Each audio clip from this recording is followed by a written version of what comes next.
Welcome to Shimmer Blast. May the 4th be with you. Or for those of you planning a Star Wars party, welcome and get ready for one of the best parties in the galaxy. In this video, I'm going to show you 6 Star Wars themed games, decorations set up for a May the 4th be with you party, and tips and fails we had while throwing this Star Wars party. First, your guests will be entering Jedi training, and robes are a must for each guest. We made simple Jedi robes out of brown material with tan sashes. They are easy to cut and fairly cheap.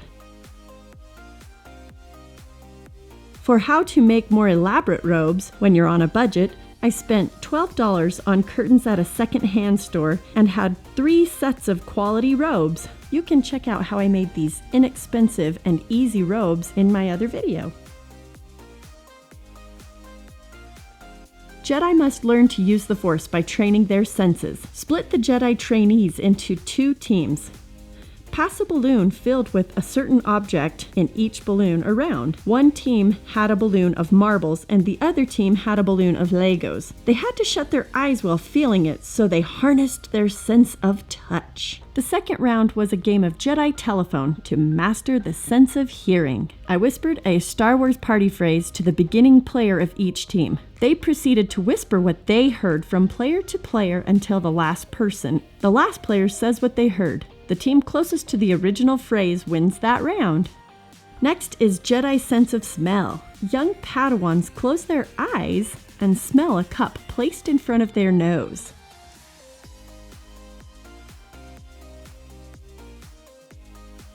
They conferred as a team to decide what the smell was. The team to get it right wins that round. Sight is the next sense to be tested. I took sheet protectors and slid tissue paper in them, stacked them together, and had Star Wars images at the end. I flipped one page at a time until the team thought they knew what the image was. They talked as a team to give me their final answer. We did 3 rounds per team, totaling 6 Star Wars images. These competitive boys loved the game. The last sense these Jedis harnessed was the sense of taste. They all closed their eyes and I placed a small cup in their hand with a candy that has a distinct flavor. Each team got all the same flavor, but different from the opposing team. I used Lifesaver gummies for 1 round and jelly beans for the second round. Both were safe for the party guests with allergies. They discussed as a team what flavor it was and then told me their final answer. This was actually a hard challenge without seeing the color of the candy. After the 5 senses are tested, award the winning team with a prize of Jedi Juice. Follow the link for a video on how to make this Jedi robe Gatorade. Moving on in training, your Jedi must use their Force power to arrange these Star Wars ships in order of which package weighs the most to which package weighs the least. The size of the ship does not have anything to do with the amount of rice I weighed and added to each package. The first team to correctly stack from lightest to heaviest wins this game. The game was tricky with younger kids, the older ones mostly arranged, but the littles still felt a part of being on their team. These were just dollar store boxes, but use plastic containers or envelopes as long as they are all the same. The next game we called R2-D2 Garbage Disposal. Do you remember that part in the Star Wars movie where Luke, Leia, Han, and Chewie are stuck in a garbage disposal and R2-D2 must shut it off to save them? Well, this game is inspired by that scene. We filled a pool with crumpled newspaper and clean garbage. Inside were 5 pieces of R2-D2 that each team had to collect. When a piece was found, they would run it down the hall and tape it to the matching section of R2-D2. Once completed, R2-D2 could successfully shut off the garbage disposal, and the first team to complete their R2-D2 won.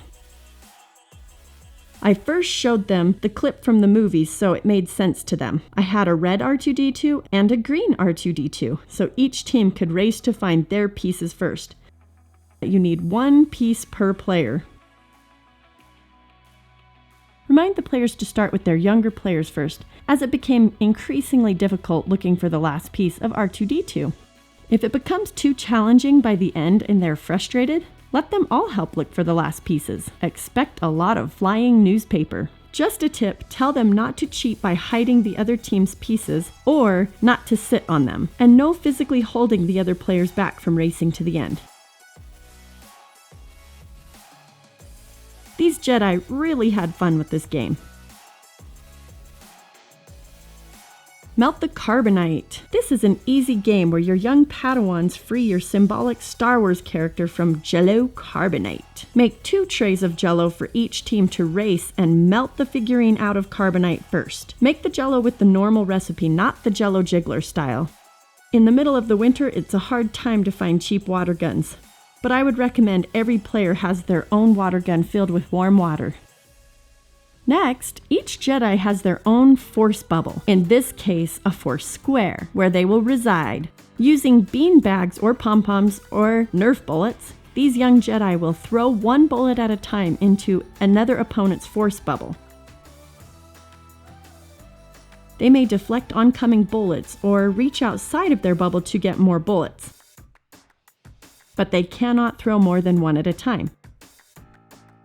Play for 1 minute, and whoever has the least amount of bullets in their force bubble wins. At this stage of training, these young Jedi are awarded their lightsabers. They must practice using the Force by bouncing a balloon on their saber. They are now ready for a saber battle competition. Standing within a taped-off rectangle, 2 opponents begin bouncing their balloon. They may not use their body to keep the balloon afloat, and they must try to keep it from touching the ground. They can slash at the other player with their lightsaber to throw their balance off, or possibly dislodge their lightsaber. Opponents may not hit each other in the head or directly hit the other player's balloon. The first player to have their balloon touch the ground loses that round.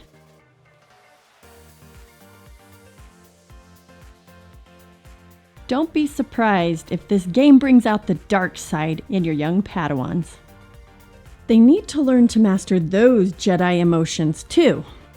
We played 3 rounds per opponents. On the 3rd round, they can move around the room, but that can get dangerous. Each winner of a round steps to the side. When all of the kids have played, have the winners of each round play against each other until they finished with 1 ultimate winner. We also played a last man standing version by letting everyone bounce their balloons until they touched the ground. The last person bouncing their balloon wins. Really, if you give a bunch of kids foam noodle lightsabers, they are content with just smacking each other. Having a game to play with it just gives the lightsabers a little more purpose. Whatever games you play, get into character and the kids will have more fun. We ended the party with cake and presents and then sent the kids off with their party favors: Jedi bags, Jedi juice, candy, and various lightsaber paraphernalia. This was a lot of fun for me too. Check out this video on how to make Star Wars wall art. I will show you how to make these cool party favors and decorations in future videos. So don't forget to subscribe and hit the notification button. If you like Star Wars, hit that like button. If you're looking for another party from start to finish, check out this Mandalorian and Baby Yoda birthday party. Good luck on your May the 4th or Star Wars birthday party. Thanks for watching.